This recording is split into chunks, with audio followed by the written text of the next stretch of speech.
Hello बच्चों, good morning. क्या हाल चाल? बढ़िया। चलिए तो आज पढ़ते हैं।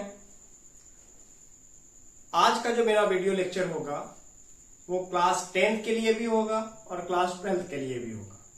क्लास 10th का जो होगा वो फर्स्ट टर्म का सिलेबस होगा, यानी कि हाफ ईयरली से पहले का सिलेबस होगा, और जो क्लास 12th का सिलेबस होगा वो हाफ ईयरली के बाद का होगा, यानी सेकेंड टर्म का होगा। बात क्लियर है? तो फर्स्ट में अगर देखा जाए तो सबसे पहले हम लोगों को पढ़ना होगा लाइट के बारे में। लाइट होता क्या है, ये कौन कौन सी फिनोमेना करती है, क्या क्या प्रॉपर्टीज होती है इनकी, ये सारी चीजें हम इस चैप्टर में डील करेंगे। साथ ही साथ रिफ्लेक्शन क्या होता है, रिफ्रैक्शन क्या होता है, ये एक बाय एक करके हम लोग पढ़ते चलेंगे। साथ ही साथ इसमें मिरर क्या होता है, मिरर को ही दर्पण कहते हैं हिंदी में, ये कितने टाइप्स के होते हैं, ये सारी बातें हम लोग इस वीडियो लेक्चर में करेंगे। सबसे पहला हेडिंग होगा हमारा लाइट। तो लाइट अगर देखा जाए तो ये तो डेली लाइफ की चीज है, वो हमारे आसपास हर जगह अवेलेबल होती है। लाइट की वजह से ही हम किसी ऑब्जेक्ट को जो हमारे पास अवेलेबल है, हमारे आसपास रखी पड़ी है या ऑलरेडी रखी है पहले से, या कोई ला करके रख रहा है, या कोई ऑब्जेक्ट हमारे से दूर जा रही है या हमसे पास आ रही है, तो with the help of light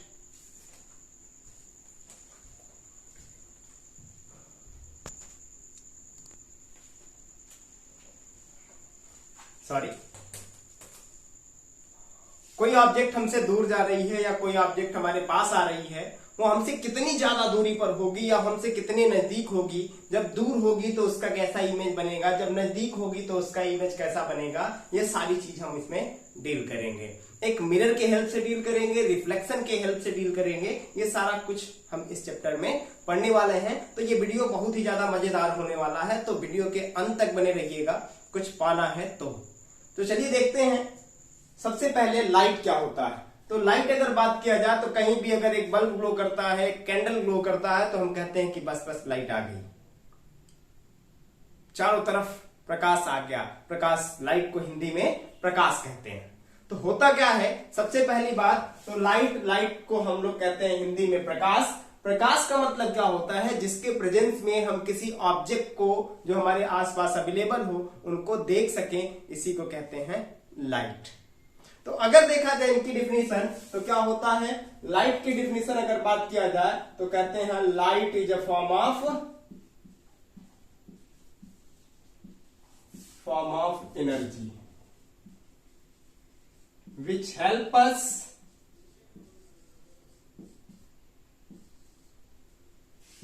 to see around us. बात क्लियर है? यानी कि ऐसा कहा जाए कि लाइट एक तरह की एनर्जी होती है, एनर्जी की एक फॉर्म होती है, जिसके हेल्प से हम अपने आसपास के ऑब्जेक्ट्स को देख सकते हैं। हमें ये पता चल जाता है कि ये कौन सी ऑब्जेक्ट रखी है, किस बेस पर, क्योंकि हम पहले से देखे होते हैं, उसका नाम हमें पता होता है। अंधेरे में हम उसको गेस नहीं कर पाते कि वहां क्या रखा हुआ है, लेकिन जैसे ही लाइट अवेलेबल होती है हम बता देते हैं कि यही ऑब्जेक्ट। तो लाइट के हेल्प से हम उसके रंग, रूप, आकार वगैरह सब कुछ हम पहचान सकते हैं, बता सकते हैं, देख सकते हैं, तो उसी को हम कहते हैं लाइट। बात क्लियर है? तो कहते हैं light is a form of energy which help us to see around us. Light एक प्रकार की एनर्जी है, एक तरह की एनर्जी है। किस तरह की एनर्जी है? तो हम तो कह रहे हैं कि light is a form of energy. Light is a form of मतलब एक तरह की एनर्जी है। किस तरह की एनर्जी है भाई? तो ये जो एनर्जी होती है इलेक्ट्रोमैग्नेटिक एनर्जी होती है, जो कि हमेशा वेव के फॉर्म में चलती है। किस फॉर्म में चलती है? वेव के फॉर्म में चलती है। तो जैसा हम लोगों ने 9th क्लास में पढ़ा है एक चैप्टर, जो चैप्टर का नाम था साउंड। क्या चैप्टर का नाम था? साउंड, जिसको हिंदी में हम लोग ध्वनि कहते हैं, आवाज कहते हैं। जनरली अगर देखा जाए तो आवाज को इंग्लिश में वॉइस कहते हैं, लेकिन ये बात अलग है, ध्वनि का मतलब साउंड।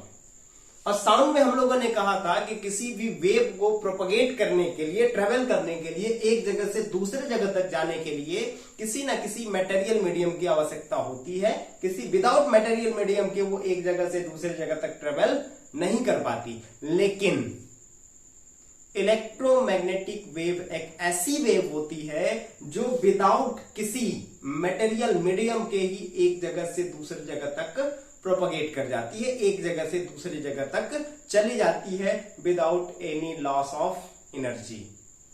बात क्लियर है?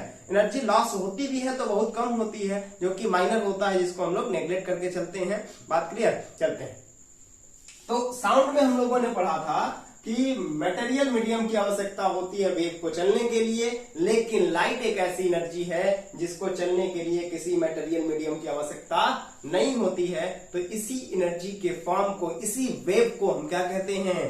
लाइट कहते हैं। In the absence of light, in the absence of मतलब लाइट अगर नहीं अवेलेबल हो तो उस कंडीशन में हम किसी ऑब्जेक्ट को जो हमारे आसपास में ही रखी हो हम उसे देख नहीं पाते हैं, हम उसको ले नहीं पाते हैं। जैसे ओल्ड एज जब हो जाती है तो क्या होता है?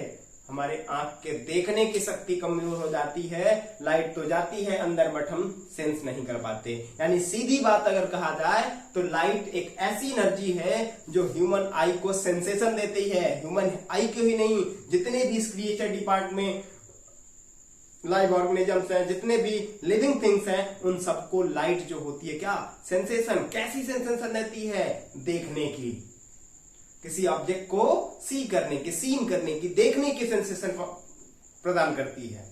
बात क्लियर है? लाइट में अगर देखा जाए तो बहुत सारी क्वालिटी होती हैं। जैसे पहली क्वालिटी अगर देखा जाए तो ये हमेशा लाइट एनर्जी जो होगी हमेशा स्ट्रेट लाइन में चलेगी। क्या चलेगी? स्ट्रेट लाइन में चलेगी। मतलब कि मेरे कहने का सिंपल सा है, एक टॉर्च ले लेते हैं, कहीं फ्री एरिया में चले जाते हैं जहां आगे ना कोई प्लांट्स हो, ना कोई बिल्डिंग्स हो, ना कोई बड़े बड़े ऑब्जेक्ट्स हो, जहां एकदम फ्री दिखे। अब क्या करते हैं? टॉर्च को सीधा जला देते हैं। टॉर्च को जैसे इसे सीधा जलाएंगे लाइट क्या देखेंगे? सीधा जाएगी। लाइट क्या होगी? यहां से निकलेगी और ऐसे ऐसे चलते चलते सीधे निकल जाएगी। इसका मतलब यह हुआ कि लाइट हमेशा स्ट्रेट लाइन में ही चलती है। ये कभी भी अपने डायरेक्शन में विदाउट किसी मटेरियल चेंज हुए, विदाउट किसी मीडियम चेंज हुए, विदाउट किसी बीच में लेंस के आए हुए या ग्लास के आए हुए या कोई दूसरे रिफ्रैक्टिव इंडेक्स के मीडियम के आए हुए, वो कभी भी अपने ट्रैक से चेंज नहीं होती। हमेशा जाएगी तो सीधे रास्ते पर ही जाएगी। नहीं तो अगर ऐसा होता कि लाइट स्ट्रेट लाइन में न चल करके खुद ब खुद आगे चल करके कहीं बेंट हो जाती तो बहुत मजा आ जाता। क्या मजा आता? हम लोग क्या करते? एक रूम में अपना बल्ब लगाते, उस बल्ब से लाइट जाती, वो क्या करती? गेट से निकलती, गेट वाली लाइट को क्या करते? बेंट करा करके दूसरे वाले कमरे में कर देते। दूसरे वाले कमरे में भी एक ही बल्ब से क्या हो जाता? लाइट हो जाती।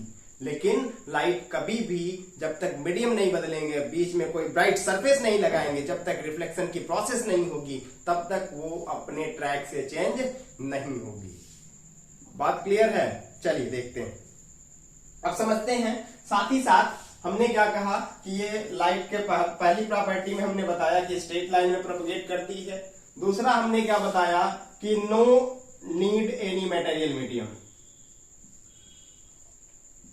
यानी किसी भी मटेरियल मीडियम की इसको जरूरत नहीं होती एक जगह से दूसरे जगह तक चलने के लिए।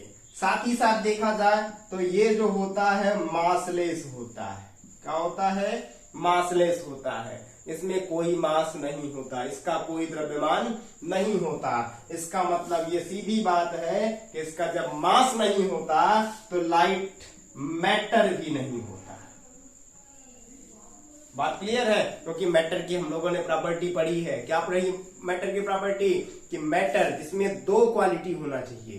पहला जो स्पेस कवर करे, दूसरा उसका कुछ ना कुछ मास होना चाहिए। विदाउट मास का या विदाउट स्पेस का, ये दोनों क्वालिटी अगर किसी ऑब्जेक्ट के अंदर है या किसी भी क्वालिटी किसी के अंदर है तो इसका मतलब सीधी बात के वो मैटर है। हम लोगों ने पढ़ा था कि मैटर भी तीन प्रकार का होता है, सॉलिड, लिक्विड, गैस। वो अलग की बात हो गई। यहाँ हम लोग लाइट के बेस पर केवल बात कर रहे हैं कि लाइट जो होता है मास नहीं रखता।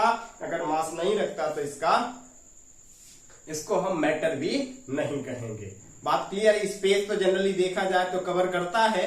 क्यों कवर करता है? क्योंकि जिस कमरे में हम एक बल्ब को ग्लो कराते हैं, पूरा कमरा जो होता है लाइट से फिल हो जाता है। इसका मतलब स्पेस कवर करता है, बट इसमें मास नहीं होता। अगर मास होता लाइट में तो एक बहुत बड़ी प्रॉब्लम क्रिएट हो जाती। क्या हो जाती? बल्ब जब लाइट ज्यादा अमाउंट में जाते तो हमारे ऊपर क्या लगाने लगती? प्रेशर लगाने लगती। क्योंकि प्रेशर मतलब वेट होता उसका नीचे की तरफ toward the centre of the earth, वो हमको क्या करती? दबाने लगती। लेकिन ऐसा होता नहीं है। लाइट के अंदर कोई मास नहीं होता, और जब मास ही नहीं है तो उसका वेट भी नहीं होगा। क्योंकि वेट का फार्मूला हम लोगों ने पढ़ा है, W equal to M into g. M की जब वैल्यू 0 है तो W की वैल्यू भी कितना हो जाएगा? 0 हो जाएगा। बात क्लियर है? यानी कि किसी लाइट की बात करें तो ये मासलेस होता है, वेटलेस होता है, स्पेस कवर करता है, ये मैटर नहीं होता। बात क्लियर? चलते हैं आगे। साथ ही साथ इनमें रिफ्लेक्शन की प्रोसेस होती है। कौन सी प्रोसेस होती है? रिफ्लेक्शन की प्रोसेस होती है। रिफ्लेक्शन अभी हम बात करेंगे, रिफ्लेक्शन क्या होता है। और देखा जाए इनमें और सारे क्वालिटीज पाई जाती हैं। रिफ्लेक्शन के साथ साथ इनके अंदर रिफ्लेक्शन की प्रोसेस भी होती है। ये रिफ्लेक्शन के साथ साथ रिफ्रैक्शन की क्वालिटी को भी गेन किए हुए हैं। चलिए देखते हैं उसको भी। क्या कहा हमने? रिफ्लेक्शन की प्रोसेस कराते हैं, रिफ्रैक्शन की प्रोसेस कराते हैं। अब देखा जाए, रिफ्लेक्शन की प्रोसेस करा दिए, रिफ्रैक्शन की प्रोसेस करा दिए, साथ ही 5 नंबर में क्या कह रहे हैं? रिफ्रैक्शन की प्रोसेस होती है इनके अंदर। ये रिफ्रैक्शन की फिनोमिना होती है। फिनोमिना का मतलब कि जब कोई लाइट, रिफ्रैक्शन का मतलब कि जब लाइट एक मीडियम से दूसरे मीडियम में जाती है तो वो अपने ट्रैक से थोड़ा सा डेविएट हो जाती है। डेविएट होने का मतलब जाना चाहिए थे सीधा, लेकिन थोड़ा सा बेंट हो जाती है। इसी फिनोमिना को रिफ्रैक्शन ऑफ लाइट कहते हैं। रिफ्लेक्शन की बात हमने यहाँ इसलिए नहीं बताया क्योंकि इस चैप्टर में हमें रिफ्लेक्शन के बारे में ही टोटली पढ़ना है, तो इसको हम आगे चल के डिस्कस करेंगे। रिफ्लेक्शन में हो गया क्लियर। 6 वाला में होता है इंटरफेरेंस।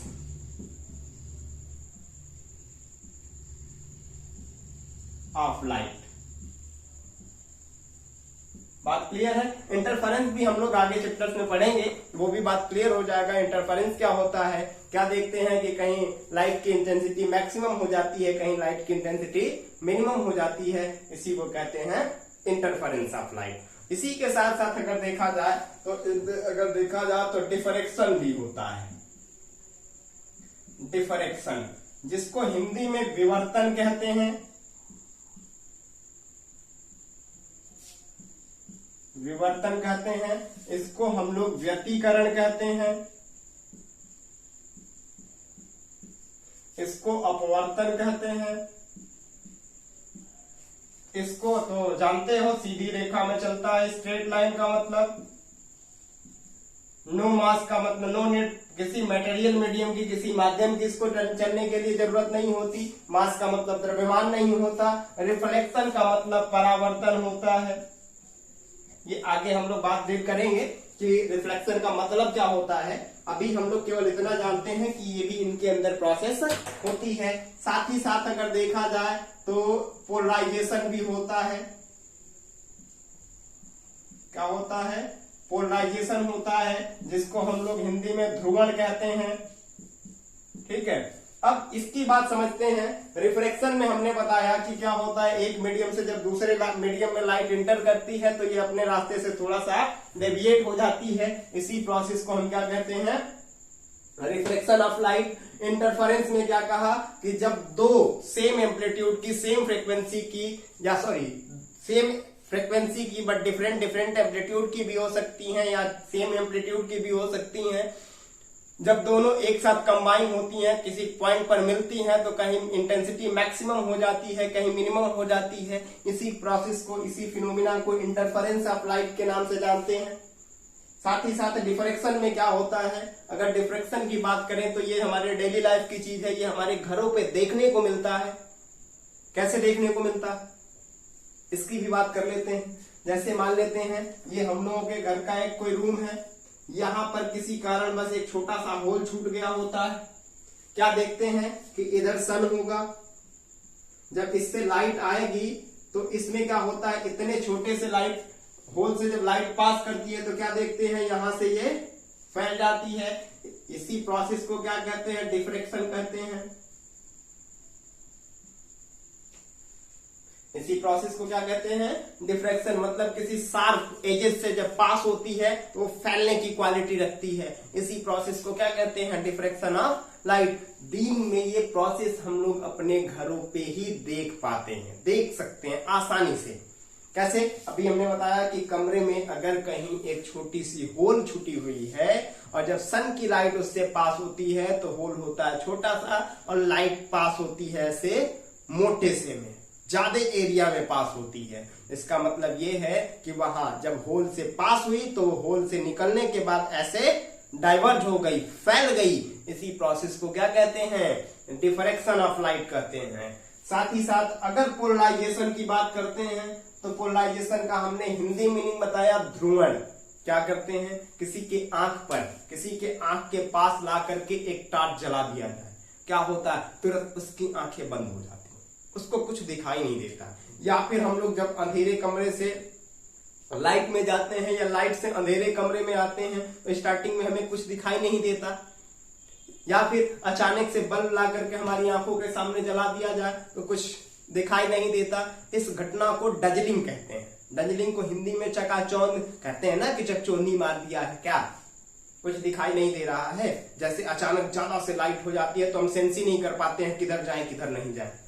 जैसे बाइक चलाते हुए जा रहे हैं, सामने से कोई फोर व्हीलर वाला आ रहा है, अचानक से जब उसके हेडलाइट की लाइट हमारी आंखों पे पड़ती है तो हमें कुछ दिखाई ही नहीं देता, एक्सीडेंट होने के चांसेस बढ़ जाते हैं। उसके लिए क्या किया जाता है, पोलराइजेशन की प्रोसेस को यूज किया जाता है। कैसे यूज किया जाता है, बुलेट का जो हेडलाइट होगा उस पे देखे होंगे, बुलेट का जो हेडलाइट होगा, इसकी हेडलाइट, बुलेट गाड़ी का जो हेडलाइट होगा उसकी बात कर रहे हैं हम लोग। बुलेट का ये हेडलाइट बना देते हैं, ये हेडलाइट, उसमें देखे होंगे जो ऊपर ग्लास लगा होता है उसमें ऐसी लाइनिंग बनी होती है। ध्यान से देखेंगे एकदम क्लियर, क्लोजर जाकर के, तब ये बात हमको पता चलेगी कि नहीं एक्चुअल में होता क्या है। इस पे ऐसे लाइनिंग बनी होती है। ये क्यों किया जाता है, तो ये लाइट को पोलराइज करने के लिए किया जाता है। इसकी बात भी हम आगे वाले चैप्टर में डिस्कस करेंगे, ब्रीफली डिस्कस करेंगे, बहुत ज्यादा एक्सपेंड करके डिस्कस करेंगे। इसमें सीधी बात समझ लेते हैं कि ये जो होता है, ये जो लगाया जाता है, ये पोलराइजेशन के लिए ही लगाया जाता है। या फिर हेलमेट में देखे होंगे, हेलमेट में जो शीशा लगा होता है, जो ग्लास लगा होता है, कुछ तो ट्रांसपेरेंट होते हैं, ट्रांसपेरेंट तो सब होते हैं, कुछ में कुछ पॉलिश होती है, कोई एकदम आर पार व्हाइट कलर का दिखने लगता है, तो उसको हम लोग क्या कहते हैं, जो व्हाइट कलर है उसमें पोलराइजर नहीं लगा होता है। जिसमें हल्की 7 कलर जब देखते हैं तो 7 कलर का चमकता हुआ हमें दिखता है, उसमें क्या होता है, पॉलिश लगी होती है। वो पॉलिश क्या करती है, पोलराइजेशन की प्रोसेस कराती है। और जब हमारे आंखों पे लाइट सामने वाली गाड़ी से पड़ती है तो डजलिंग की प्रोसेस, ग्लेयरिंग की प्रोसेस चमक उत्पन्न नहीं करती, जिससे हम एक्सीडेंट होने के चांसेस कम हो जाते हैं और हम आसानी से बच जाते हैं। बात क्लियर है। चलिए, तो इस चैप्टर में मेनली हम बात करेंगे रिफ्लेक्शन ऑफ लाइट की। जैसा कि हम लोगों ने लिखा भी है यहाँ पर, सबसे पहले लाइट लिखा था, इसके बाद रिफ्लेक्शन ऑफ लाइट हम लोगों ने लिखा था। रिफ्लेक्शन ऑफ लाइट में क्या होता है, रिफ्लेक्शन केवल लाइट में ही नहीं होता, रिफ्लेक्शन केवल लाइट में ही नहीं होता, इवन अगर देखा जाए तो बहुत ऐसे फिनोमिना हैं जिसमें रिफ्लेक्शन की प्रोसेस होती है। रिफ्लेक्शन की प्रोसेस क्या है, साउंड में भी होती है। साउंड में कब होती है, जैसे हम लोग क्या करें, एक कमरा हो, रूम हो, खाली कर देते हैं एकदम और जा करके उसमें चिल्लाएं तो हमारी ही साउंड जो होती है कई बार हमें सुनाई देती है, जिसको हम लोगों ने 9th क्लास में साउंड वाले चैप्टर में इको के नाम से सुना था। क्या कहा था, इको कहा था, या इसी को हम लोग गूंज भी कहते हैं, जिसको हिंदी में प्रतिध्वनि कहते हैं। क्या कहते हैं, प्रतिध्वनि कहते हैं।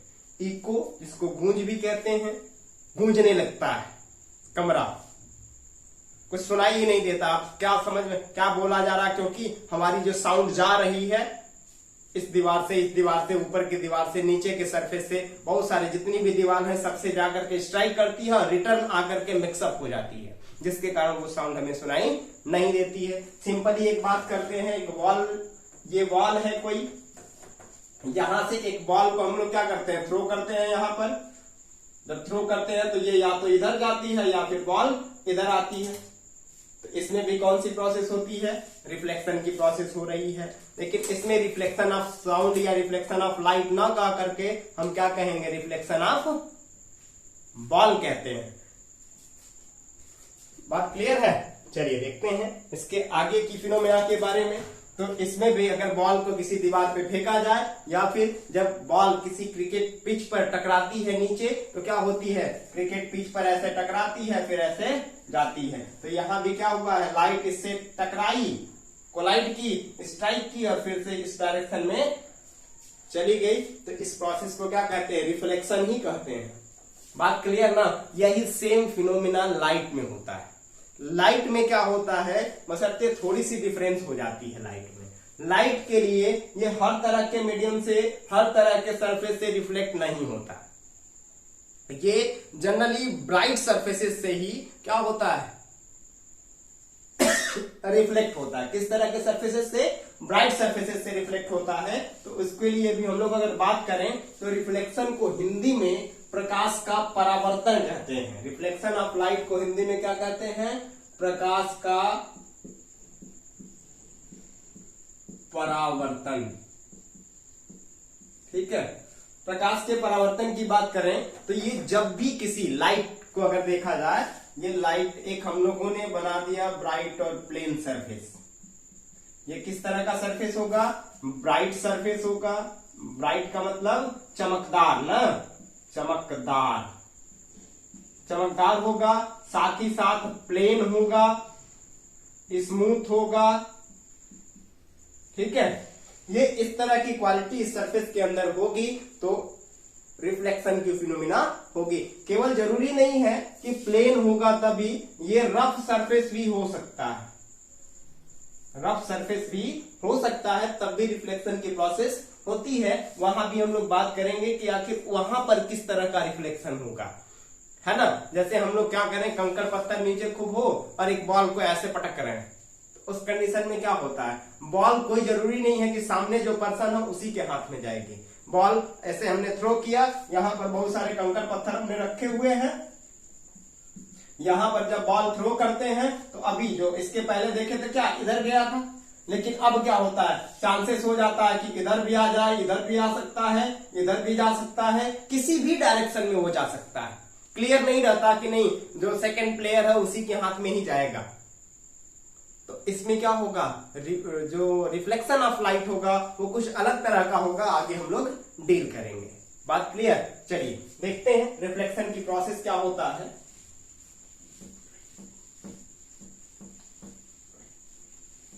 ये हम लोगों ने एक सरफेस बनाया है, इस पे क्या करते हैं, यहां से एक बल्ब, जनरली बल्ब हम लोग कराते हैं तो बल्ब से जो लाइट निकलती है वो रे नहीं होती, वो रे की ग्रुपिंग होती है, बंचेज होती है।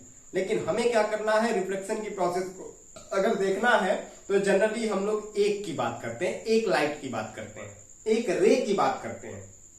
और एक रे जो होता है, जो लाइट एनर्जी होती है, जो लाइट होता है, वो जनरली छोटे छोटे एनर्जी पैकेट से मिलकर के बना होता है, जिसको क्वांटा या फोटान के नाम से जानते हैं। अभी हम लोग आगे इसकी भी बात करेंगे।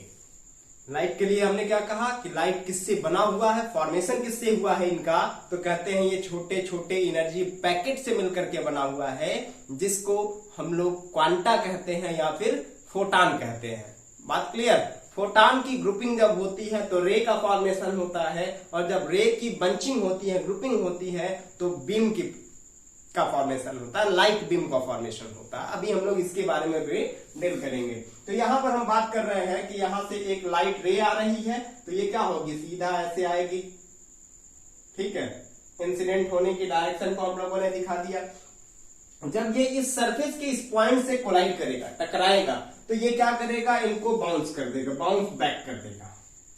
यानी कि जब भी कोई लाइट रे किसी प्लेन और ब्राइट सरफेस पे स्ट्राइक करती है, फॉल करती है, तो वह टकराने के बाद सेम उसी डायरेक्शन में रिटर्न हो जाती है। इसी प्रोसेस को रिफ्लेक्शन ऑफ लाइट कहते हैं। अगर बुक की लैंग्वेज में बात करें तो कहते हैं the bouncing back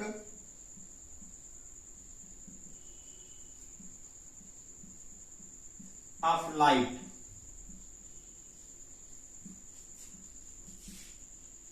from any bright and smooth surface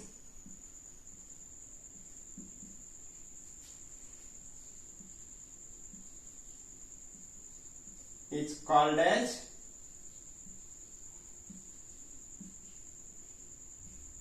a reflection of light। ठीक है, क्या देख रहे हैं, ये लाइट रे यहां से आ रही है, इस सरफेस पे इंसिडेंट हुई है, इंसिडेंट होने के बाद ये सेम डायरेक्शन में इसी डायरेक्शन में रिटर्न हो गई है। इसी फिनोमिना को, इसी प्रोसेस को रिफ्लेक्शन ऑफ लाइट कहते हैं।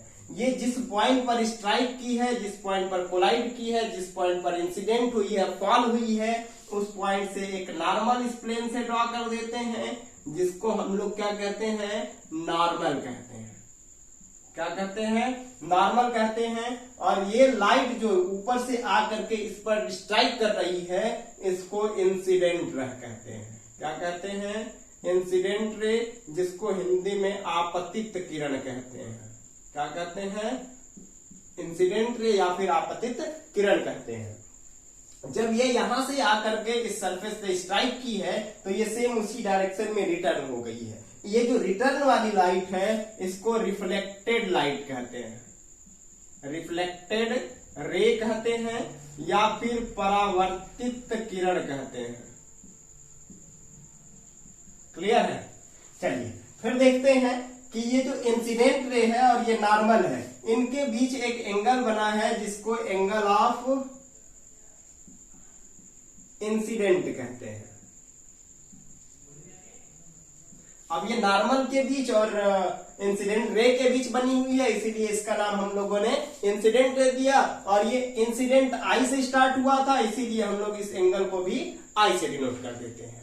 अगर यहां देखा जाए तो रिफ्लेक्टेड रे और ये नॉर्मल के बीच में भी एक एंगल बना है जिसको हम लोग आर से डिनोट करते हैं, और इसको एंगल ऑफ क्या कहते हैं, रिफ्लेक्शन कहते हैं।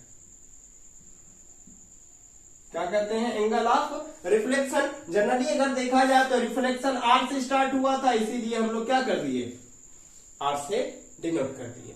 और ये जिस पॉइंट पर लाइट आकर के इंसिडेंट होकर के रिफ्लेक्ट हो गई है, इसको इंसिडेंट पॉइंट कहते हैं। इंसिडेंट पॉइंट भी कहते हैं या फिर पॉइंट ऑफ इंसिडेंस भी कह सकते हैं। ठीक ना, इंसिडेंट पॉइंट कहें या पॉइंट ऑफ इंसिडेंस कहें, बात दोनों का मतलब दोनों का एक ही सेम है। ठीक है, अब बात करते हैं कि इसमें कुछ लॉज भी होते होंगे, रिफ्लेक्शन के कोई रूल्स भी होते होंगे, दो लॉज भी होंगे, उन्हीं को हम लोग laws of reflection of light के नाम से जानते हैं। यानी कि अगर laws of reflection of light की बात करें तो जनरली दो laws of reflection of light होते हैं।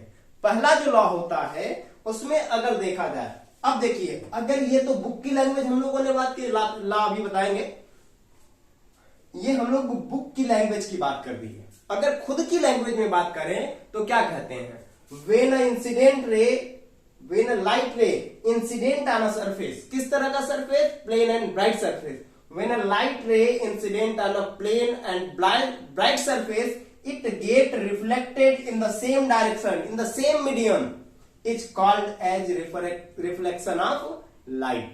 यानी कि जब भी कोई लाइट एक किसी प्लेन सरफेस पर इंसिडेंट होती है, जाकर के स्ट्राइक करती है, तो वो सेम उसी माध्यम में, उसी मीडियम में रिटर्न आ जाती है। इसी फिनोमिना को रिफ्लेक्शन ऑफ लाइट के नाम से जानते हैं।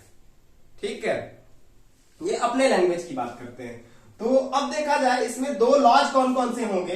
तो फर्स्ट लॉ की अगर बात करते हैं तो क्या देख रहे हैं, देख लेते हैं, यहीं पे लॉज लिख लेते हैं। क्या होता है, इंसिडेंट रे ये है, यहां पे आया है, ये रिफ्लेक्टेड रे देख रहे हैं कि यहीं से निकला हुआ है, और ये जो नॉर्मल है, ये तीनों का देख रहे हैं कि जो जड़ है कहां पर है, इसी पॉइंट पर है। किस पॉइंट पर है, इंसिडेंट पॉइंट पे। तो क्या हो गया पहला लॉ, इंसिडेंट रे, रिफ्लेक्टेड रे and normal are lie at the same point कहां पर? एट द सेम पॉइंट और same plane. Incident ray, reflected ray and normal are lie at the same plane या फिर same point, and this point is called as incident point. क्या कहा हमने first में? Incident ray, reflected रे और normal कहां होंगे? तीनों एक सेम पॉइंट पर होंगे, वन ही पॉइंट पर, एक पॉइंट पर होंगे, जिसको हम लोग क्या कहते हैं? इंसिडेंट पॉइंट कहते हैं. ठीक है, तीनों कहां पर है? इस फिगर में से क्लियर है कि तीनों का जो पॉइंट है, तीनों का जो जड़ है, जहां पर ये दोनों तीनों सभी आकर के मिले हैं, वही क्या होता है? इंसिडेंट पॉइंट होता है. सबका जड़ पॉइंट क्या है? एक ही है. तो हम लोगों ने कह दिया कि incident ray, reflected ray and normal are lie at the same point and this point is called as incident point. Second में क्या होता है कि जितना एंगल यहां बना होता है उतना ही एंगल यहां बनता है. मतलब कि एंगल आई जो होता है वो हमेशा एंगल आर के इक्वल होता है. मतलब सीधी बात कि जितने एंगल पर हम लाइट को इंसिडेंट कराते हैं उतने ही एंगल पर लाइट रे रिफ्लेक्ट भी हो जाती है. यानी कि हमेशा हर एक केस में एंगल ऑफ इंसिडेंट जो होगा एंगल ऑफ रिफ्लेक्शन के इक्वल होगा. इसी को अगर देखा जाए तो हम second law of reflection of light कहते हैं. यानी कि हम लोगों ने यहां दो laws of reflection of light पढ़ा, जिसमें फर्स्ट को हम लोगों ने कह दिया कि इंसिडेंट रे, नॉर्मल और रिफ्लेक्टेड रे सभी एक ही प्लेन पर, सभी एक ही पॉइंट पर लाई करते हैं, एक ही पॉइंट से पास हो, एक ही पॉइंट पर लगे होते हैं, जिसको हम लोग इंसिडेंट पॉइंट या पॉइंट ऑफ इंसिडेंस, जिसको आपतन बिंदु हिंदी में कहते हैं, पर होते हैं. दूसरा क्या बताया कि हमेशा इंसिडेंट एंगल और रिफ्लेक्टेड एंगल आपस में इक्वल होते हैं. इंसिडेंट एंगल को हम लोग हिंदी में आपतन कोण कहते हैं. क्या कहते हैं? आपतन कोण. और इसको परावर्तन कोण कहते हैं. सॉरी, इसको परावर्तन कोण कहते हैं. ठीक है, रिफ्लेक्शन की बात क्लियर हो गई. अभी हम जो है रिफ्लेक्शन की प्रोसेस को कई तरह की मिरर बनाएंगे, उन मिरर पर देखेंगे कहां ऑब्जेक्ट रखेंगे, कहां उनकी इमेज बनेगी. उसके पहले हम लोग कुछ बेसिक चीजें पढ़ लेते हैं कि मीडियम कितने होते हैं on the basis of light. चलिए तो इरेज कर दे रहे हैं इसको. वीडियो पीछे करके आप इसका स्क्रीनशॉट लेना चाहें कर लीजिएगा.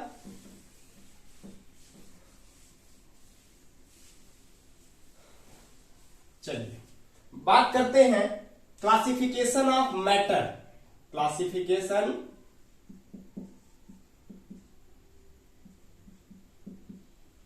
ऑफ मीडियम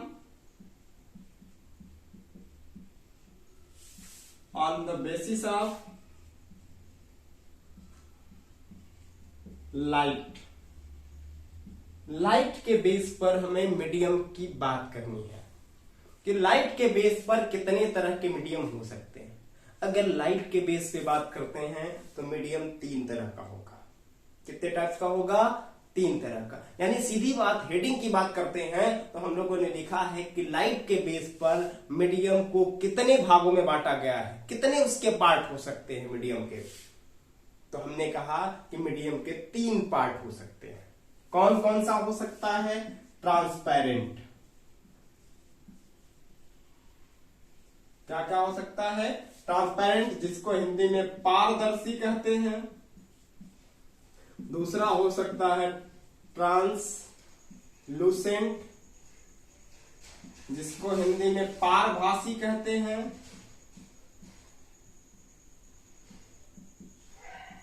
और तीसरा हो सकता है ऑप्टिक. ऑप्टिक का मतलब अपारदर्शी होता है. ठीक है, अब बात करते हैं कि ट्रांसपेरेंट मीडियम क्या होता है, ट्रांसलूसेंट मीडियम क्या होता है और ऑपेक मीडियम क्या होता है. तो अगर ट्रांसपेरेंट की बात करें तो ट्रांसपेरेंट का मतलब कि एक ऐसा मीडियम है जिसमें से लाइट इस पार इंसिडेंट कराए उस पार भी निकल जाए. तो इस तरह के मीडियम को हम क्या कहते हैं? ट्रांसपेरेंट मीडियम कहते हैं. मतलब ये हुआ कि एक यहां पर सीधी सीधी क्या करते हैं, एक ग्लास ले लेते हैं। क्या ले लेते हैं, ग्लास ले लेते हैं।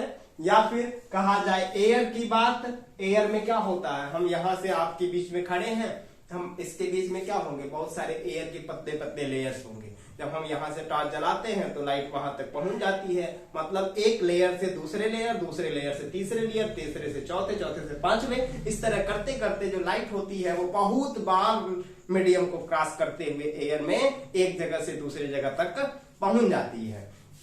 ग्लास में भी क्या होता है, यहां से एक टॉर्च जलाते हैं, बल्ब ग्लो करा करते हैं, तो बल्ब की लाइट क्या होती है, इसमें इस पार भी दिखाई देती है। तो इस तरह के मीडियम को क्या कहते हैं, ट्रांसपेरेंट मीडियम कहते हैं। साथ ही साथ ट्रांसलूसेंट, उसके पहले हम लोग ऑपेक की बात कर लेते हैं। तो जो ऑपेक होता है ठीक ठीक किसका होता है, ट्रांसपेरेंट का उल्टा होता है। क्या कर दिया जाए, अगर इसके इस साइड पॉलिश लगा दिया जाए या ग्लास को हटा करके एक पत्थर रख दिया जाए, तो पत्थर से जब लाइट पास कराते हैं तो इधर लाइटें नहीं मिलता।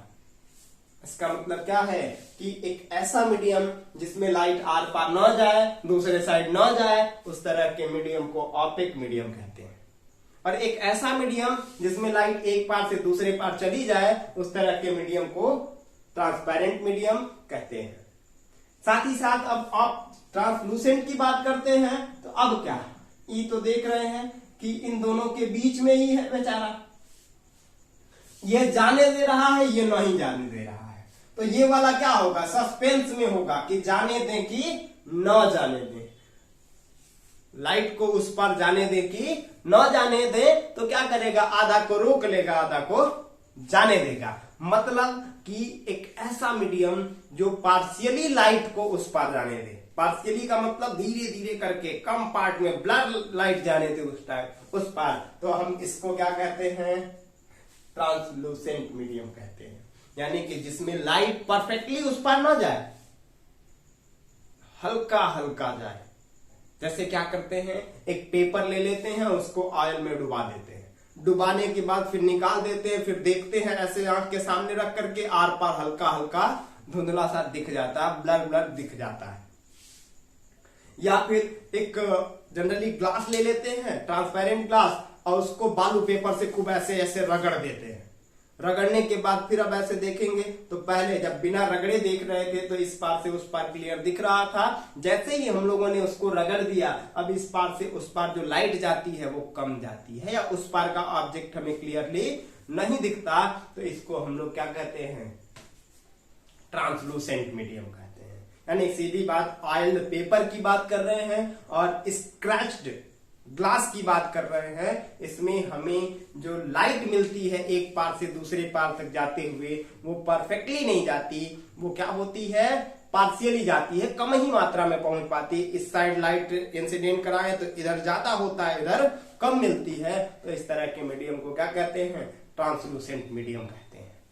ठीक है, जैसे मोबाइल में अगर देखा जाए तो कैमरे में एक पोर्ट्रेट मोड का सेटिंग आता है, कैमरे में पोर्ट्रेट मोड का सेटिंग आता है। तो पोर्ट्रेट मोड में क्या करते हैं, जैसे उससे पिक क्लिक करते हैं तो केवल हम लोगों का फोटो क्लिक कर देता है, बाकी इधर ऊपर नीचे सब क्या कर देता है, ब्लर कर देता है। लेकिन फिर भी पीछे का हमें हल्का हल्का दिख जाता है कि पीछे कोई पर्सन दूसरा था, या कोई प्लांट था, या कुछ भी था। मतलब क्या, इधर उधर क्या कर दिया, ब्लर कर दिया। मतलब कि पीछे की लाइट को परफेक्टली यहाँ नहीं आने दे रहा है, तो उसको हम लोग कहते हैं ट्रांसलूसेंट मीडियम।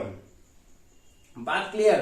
इसी बेस पर हम लोग बात करते हैं क्लासिफिकेशन ऑफ मैटर या object on the basis of light. यानी लाइट के बेस पर हमें क्लासिफिकेशन समझना है, किसका, मैटर का, ऑब्जेक्ट का। अगर ऑब्जेक्ट की बात करते हैं तो वो लाइट के बेसिस पर दो तरह के ऑब्जेक्ट होते हैं। लाइट के बेस पर कितने ऑब्जेक्ट होते हैं, दो तरह के ऑब्जेक्ट होते हैं। एक को लुमिनस कहते हैं और दूसरे को नॉन लुमिनस कहते हैं। क्या क्या होता है, दो टाइप्स का होगा।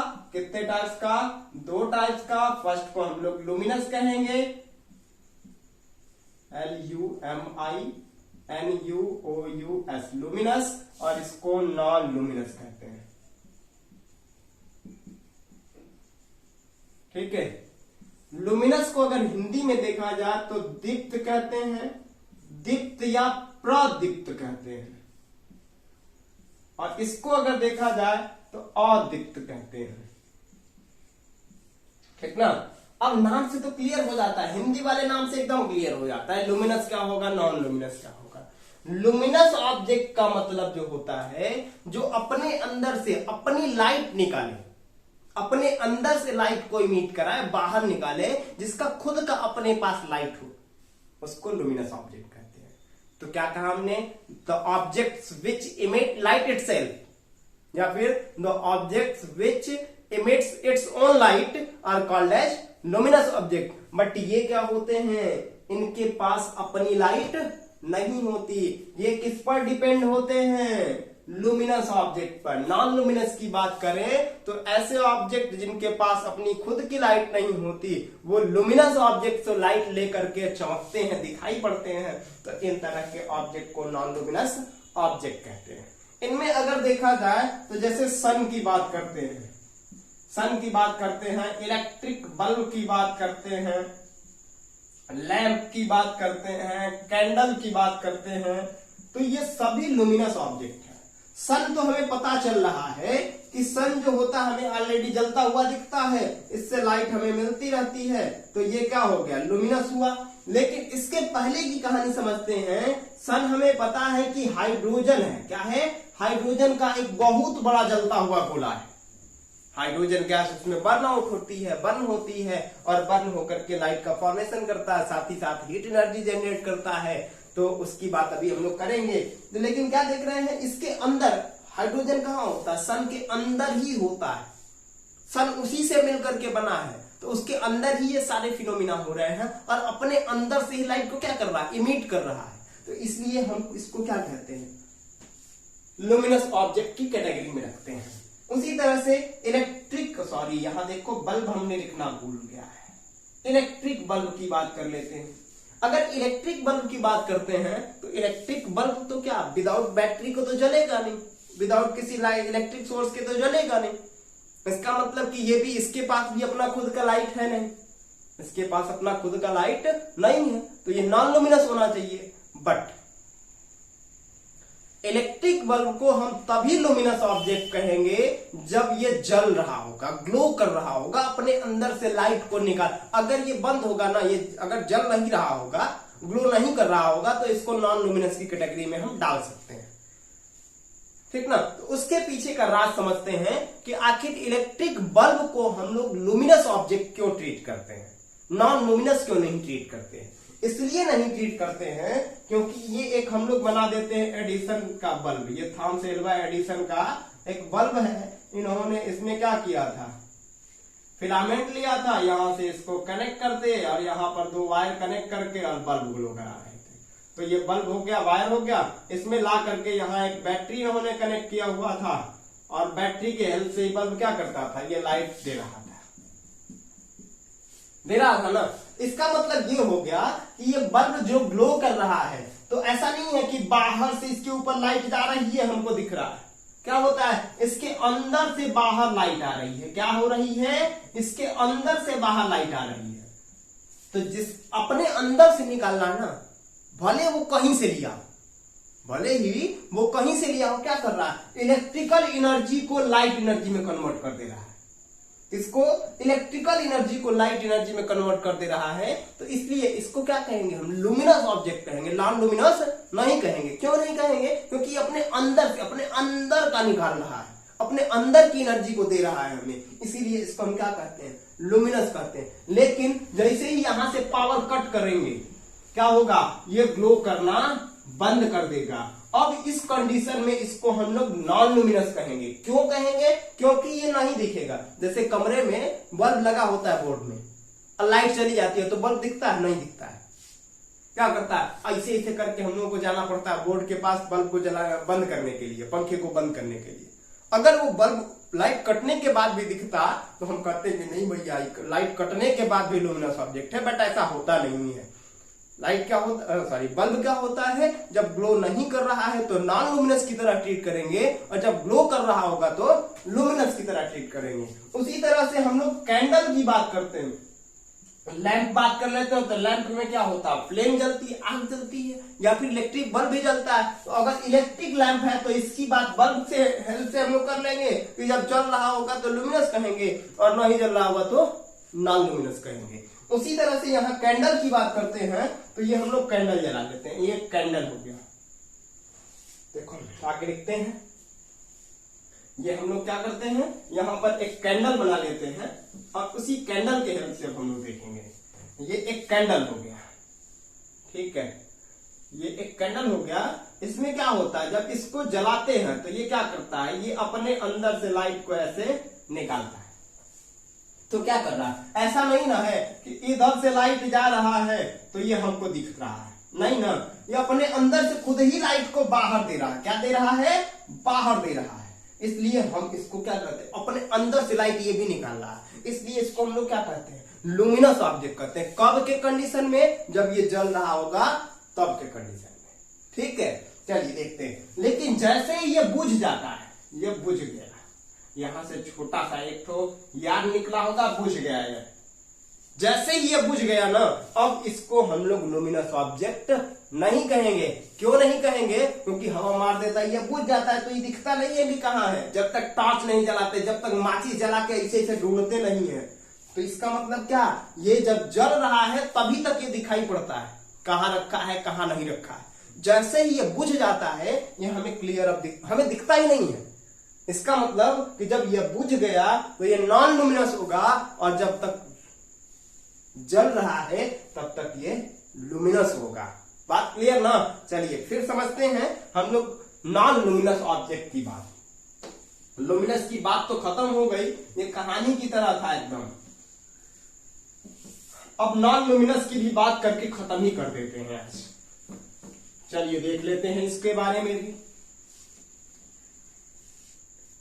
देखिए बात करते हैं नॉन लुमिनस। नाम कितना मजेदार है,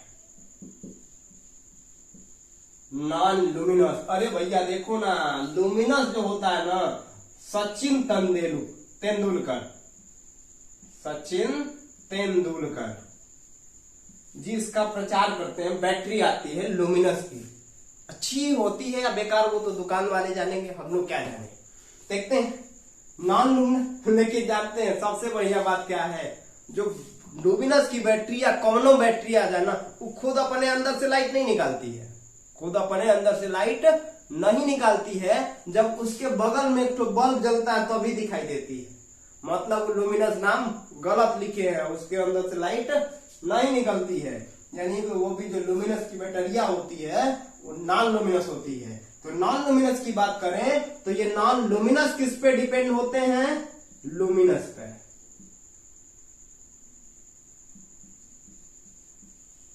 ठीक है, लुमिनस पे कैसे डिपेंड होते हैं, जैसे हम लोग क्या करते हैं, एक ग्लास की बात करते हैं, गिलास की बात, पानी पीने वाला ना, ये अंधेरे में रखा होगा, चाहे कुछ भी कर दिया जाए ये दिखेगा नहीं।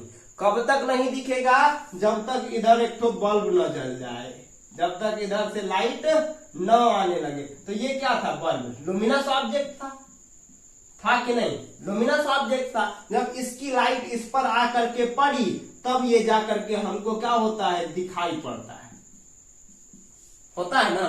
ये क्या होता है, तो क्या देख रहे हैं, डायरेक्टली इसके ऊपर ये जो ऑब्जेक्ट है, ये जो गिलास है, इसके ऊपर डायरेक्टली डिपेंड कर गया।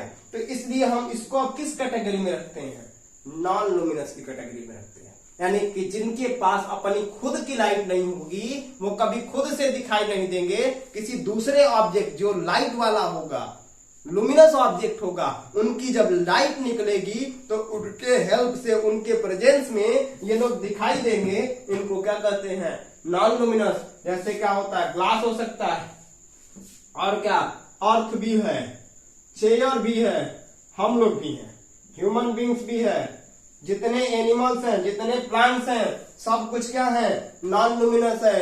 अभी तो सीधी बात, हम लोगों के मामा बचे हुए हैं, मून मामा, चंदा मामा बचे हुए हैं, है ना। चंदा मामा भी क्या होते हैं, नॉन लुमिनस ऑब्जेक्ट ही होते हैं। अरे चंदा मामा कैसे नॉन लुमिनस हो गए, इनके अंदर से तो हम लोग देखते हैं कि रतिया कोई अपने अंदर से ऐसे ऐसे बाहर लाइट निकालते हैं, तो ये तो क्या होने चाहिए, लुमिनस होने चाहिए, लेकिन ये होते हैं नॉन लुमिनस। कैसे होते हैं नॉन लुमिनस? क्योंकि सन कभी सेट नहीं होता, ये हम लोग को पता है। क्या होता है? अर्थ ही रोटेट होकर के सन के पीछे आ जाती है, जिसके कारण रात हो जाता है। तो इसका मतलब कि सन कभी क्या होता है? सेट नहीं होता। ये हमेशा यहाँ पर क्या होगा? सन चाचा अवेलेबल होंगे। सन क्या होगा? हमेशा अवेलेबल होगा। कभी अर्थ के आगे, कभी अर्थ सन के आगे, कभी सन अर्थ के आगे। कभी सन की लाइट अर्थ पर और कभी अर्थ सन के पीछे। तो लाइट तो आगे न जाएगी कि पीछे आएगी? टॉर्च को ऐसे जला रहे हैं तो पीछे आएगा लाइट, मतलब सन चाचा इधर जल गए तो लाइट पीछे नहीं ना आएगी। मतलब अर्थ पीछे है तो हम लोगों के ऊपर लाइट नहीं आएगी, लाइट उधर जाएगी। लेकिन मून अवेलेबल रहता है वहीं पर। तो मून एक सैटेलाइट होता है। किस तरह का सैटेलाइट है? नेचुरल सैटेलाइट है, किसी ने बनाया इसको नहीं है। तो क्या होता है? लाइट किसके प्रेजेंस में? सन के प्रेजेंस में ये हमेशा सन की लाइट लेकर के क्या करता है? ग्लो करता है। इस वजह से हम इसको क्या कहते हैं? नॉन लुमिनस ऑब्जेक्ट कहते हैं। बात क्लियर है? कोई प्रॉब्लम नहीं? चलिए फिर देखा जाए। रिफ्लेक्शन की बात हम लोगों ने कर लिया।